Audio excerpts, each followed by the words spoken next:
இந்த திருமாவளவன் அவர்கள் தேச துரோகி, மிக பெரிய ஒரு தேச துரோகி, இந்துக்களுக்கு எதிரானவர். அவர் பேட்டியில சொல்லியிருக்காரு. என்ன சொல்லியிருக்காருன்னா, கூம்பு வடிவில் இருந்தால் அது மசூதி, கோபுரமாக இருந்தால் அது சர்ச், ஆபாசமான சிலைகள் இருந்தால் அது கோவில் சொல்லியிருக்கிறார் திருமாவளவன். அப்படி சொல்லலாமா? இன்னைக்கு இந்தியாவில் பெரும்பான்மையாக இருக்கக்கூடியது இந்துக்கள். அந்த இந்துக்களுக்கு எவ்வளவோ கோவில்கள் இருக்குது. சிதம்பரமே கோவில் நகரம். அப்ப கோவில் இருக்கக்கூடிய சிலைகள், ஆபாசமான சிலைகள் இருக்குன்னு சொன்னா யார் மேல தப்பு? நாமெல்லாம் கோயிலுக்கு போறோம், நம்ம சிலை எப்படி பார்ப்போம்? தெய்வமா பார்ப்போம், கரெக்டா? ஆனா அவனுக்கு மட்டும் ஆபாசமா தெரியுதுன்னா தவறு யார் மேல இருக்கு? அவனுடைய வளர்ப்பின் மீது தவறு இருக்கிறது, அவனுடைய பிறப்பின் மீது தவறு இருக்கிறது. அதனாலதான் சிலை அவனுக்கு ஆபாசமா தெரியுது. நமக்கெல்லாம் தெய்வமாக தெரியக்கூடிய சிலைகள் அவருக்கு ஆபாசமாக தெரியுதுன்னா என்ன அர்த்தம்? ஆனா அதை மறைத்து விட்டு ஓட்டுக்காக 4 நாளைக்கு முன்னாடி என்ன பண்றாரு அவரு? சிதம்பரம் நடராஜர் கோவிலுக்கு உள்ள போயிட்டு சாமி தரிசனம் பண்ணிட்டு அங்க இருக்கிற டீச்சருக்கு சால்வா போடுறாரு. ஆபாசமாக இருக்கும் சிலைகள் இருக்கும் இடத்துல உனக்கு என்னடா வேலைங்க? நீ தானே சொல்ற கோவில்கள் அனைத்தும் ஆபாசமான சிலைகள் இருக்குன்னு. அங்க எதுக்கு உனக்கு என்ன வேலை? கோவில்ல உனக்கு என்ன வேலை? சரி, உன்னுடைய சமுதாயத்தை சார்ந்த பிள்ளைகளுக்கு நீ சரியான பாடத்தை போட்டுகிறாயா? யாராவது உன்னுடைய சமுதாயத்தை சேர்ந்தவன் IAS IPS உன்னால் ஆகியிருக்கிறானா? கிடையாது. ஆனால் மருத்துவர் ஐயா என்ன சொல்றாரு? மது விலக்கை கொண்டு வருவோம்னு சொல்றாரு. ஆனால் நீ மதுக்கடைகளை திறந்த ஸ்டாலின் ஒரு கூட்டணி வைத்திருக்கிறாய். இந்தியாவிலேயே இளம் விதவைகள் அதிகமாக இருக்கும் மாநிலம் எது தெரியுமா? தமிழ்நாடு தான். அந்த பாதி பேர் எப்படி செத்து போனா குடிச்சே செத்து போனான். அதற்கு காரணம் 50 ஆண்டு காலமாக இந்த சாராயத்தை தவிர இந்த தமிழ்நாடு அரசு என்ன விற்குது? இந்தியாவிலேயே எல்லா இடத்துல சாராயம் விற்கிறாங்க, இல்லன்னு சொல்லல. ஆனா ஒரு அரசாங்க நிறுவனம், டாஸ்மாக் என்பது அரசாங்க நிறுவனம். அந்த அரசாங்க நிறுவனமே சாராயத்தை ஊத்தி கொடுக்குது யாருக்கு? இளைஞர்களுக்கு. உங்களுக்கு 1000 ரூபாய் கொடுக்கறாங்க இல்லையா மாசம்? அந்த 1000 ரூபாய் எப்படி வருது? ஹோட்டலுக்கு 20 ரூபாய் 30 ரூபாய் ஏத்திட்டான். 30 ரூபான்னு சொன்னாக்கா ஒரு நாளைக்கு 30 ரூபாய் ஒருத்தர் சாப்பிடுறாருன்னா ஒரு மாசத்துக்கு எவ்வளவு? 900 ரூபாய். உங்க வீட்டுக்கார பாக்கெட்ல இருந்து, உங்க பிள்ளைங்க பாக்கெட்ல இருந்து 1000 ரூபாய் எடுத்து உங்களுக்கு கொடுத்தா அது பேர் உரிமை தொகையா? காரி துப்பா வேணா ஸ்டாலினை பார்த்து அது பேர் உரிமை தொகையான்னு கேக்குறேன். நம்ம வீட்டு பணத்தை எடுத்து நமக்கே கொடுக்கறான்னு சொன்னா அது பேர் உரிமை தொகையா? உங்க அப்பாவுக்கு செலவு வைக்கிறியா? 89 கோடி செலவு எவன் அப்பா மட்டும் காசுல வைக்கிற?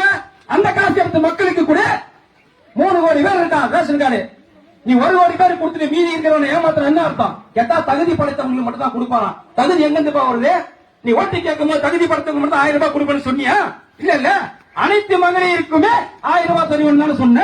இன்னைக்கு தகுதி படைத்தவங்க மட்டும் கொடுப்பேன்னு என்ன அர்த்தம்? உன் கட்சியில இருந்தா அவன் தகுதி படைத்தவர்கள், உன் கட்சியில் இல்லைனாக்கா தகுதி இல்லாதவர்களா?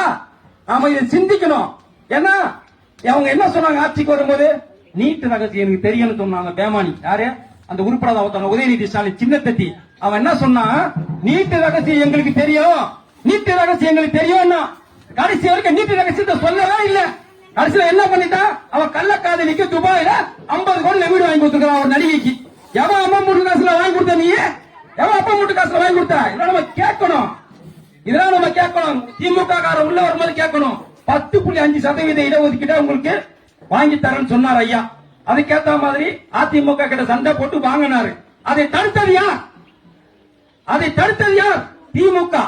சுப்ரீம் கோர்ட்ல கேஸ போட்டு வன்னியர்களுக்கு வர வேண்டிய 10.5% இடஒதுக்கீடு தடுத்தது திமுக. அந்த திமுகவுக்கு உங்கள் வாக்கா? அந்த திமுகவுக்கு துணை போற திருமாவளவனுக்கு உங்கள் வாக்கா? நீங்க சிந்திச்சு பார்க்கணும்.